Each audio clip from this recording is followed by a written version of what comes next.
Hola, ¿qué tal? Mucho gusto, soy Sari Daniela y el día de hoy tengo el gusto de poder compartir con ustedes un poco acerca de mi vida.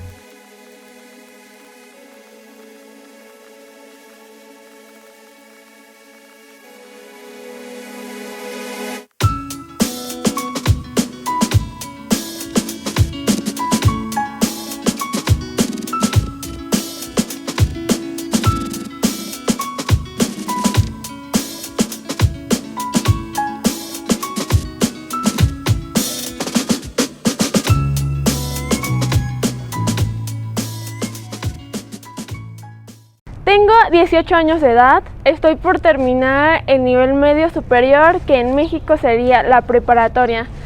Estoy por entrar, obviamente, a la universidad y gracias a Dios tengo la oportunidad de haber crecido dentro de un hogar cristiano, lo que me permitió poder estar al contacto con Dios mucho mejor y de esa forma poder seguir el camino que Dios tiene para mi vida.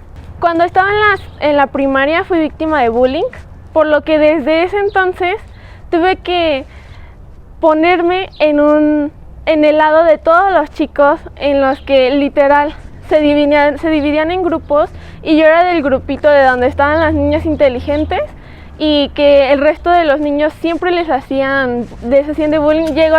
Hubo ocasiones en las que una niña me jalaban el cabello, obviamente me decían de cosas y por esa situación me tuvieron que cambiar de salón. Al entrar a la secundaria, de igual forma, el bullying seguía, aunque ya tal vez no tan marcado, pero sí seguía. También he tenido que pasar por diferentes circunstancias físicas, porque desde que estoy chiquita tuve un problema al nacer, entonces siempre he sido una niña un poco de bajas defensas, que se enferma muy rápido, que de la nada, si hay mucho calor, le empieza a sangrar la nariz. Hace un par de años, o tal vez hasta menos, mi madre se enfermó y debido a esto, la verdad es que pasamos una situación muy fea, porque no podía, aquí donde nosotros vivimos, no vivimos con más familia, solamente es mi papá, mi mamá, yo y mi hermano. El resto de nuestros familiares están o en la Ciudad de México, en la Ciudad de Veracruz, en Estados Unidos o en la Ciudad de Morelia.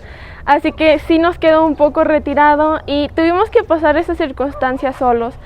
Fue todo un año en el que mi mamá estuvo prácticamente en cama, no podía cocinar, no podía hacer muchas cosas porque no se sentía bien de salud. En esos momentos fue ahí cuando tuve que aprender a cómo encender un encendedor, porque para los que no saben, yo no sabía y pues debido a las situaciones tuve que aprender eso.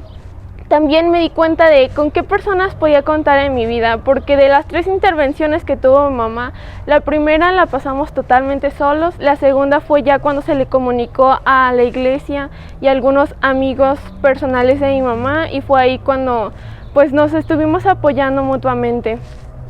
En esta hora yo los quiero invitar a que recuerden siempre y tengan presente que los caminos de Dios siempre van a ser diferentes. Hay que confiar plenamente. Recuerden que ahorita estamos pasando por una situación muy difícil como jóvenes, porque estamos en pandemia y la verdad es que nunca va a regresar a la normalidad nuestra vida cotidiana. Sé que muchos de ustedes se han tenido que quedar sin amigos, han tenido problemas familiares, no saben qué hacer o se sienten solos. Y les quiero decir que Dios siempre va a estar con ustedes, porque Dios es su mejor amigo. Él nunca nos va a dejar solos. Así como Dios a mí nunca me ha dejado y gracias a Dios sigo viva y en este planeta, es por su misericordia. También los quiero invitar a que se esfuercen y que sean valientes. Porque si ustedes no se esfuerzan, las cosas no les van a caer del cielo.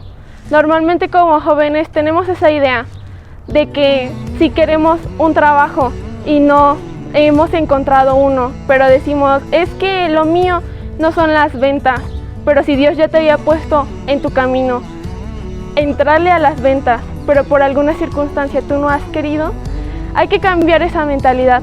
También te invito a que no dejes que ningún ser humano te diga las cosas que están bien y las cosas que están mal. Tienes tu criterio propio, pero también hay que ser muy responsables. Recuerda que la sabiduría viene del corazón. pero no de nuestro corazón, porque siguiendo nuestro corazón solo vamos a llegar a la perdición. La sabiduría viene del corazón de Dios y es solamente la que podemos encontrar dentro de la palabra. Así que los quiero dejar con esta última frase y recordarles que el reino de los cielos no está en pandemia, así que no están solos, no se preocupen y los voy a tener siempre en mis oraciones. Los quiero mucho y nos vemos en otra ocasión. Adiós.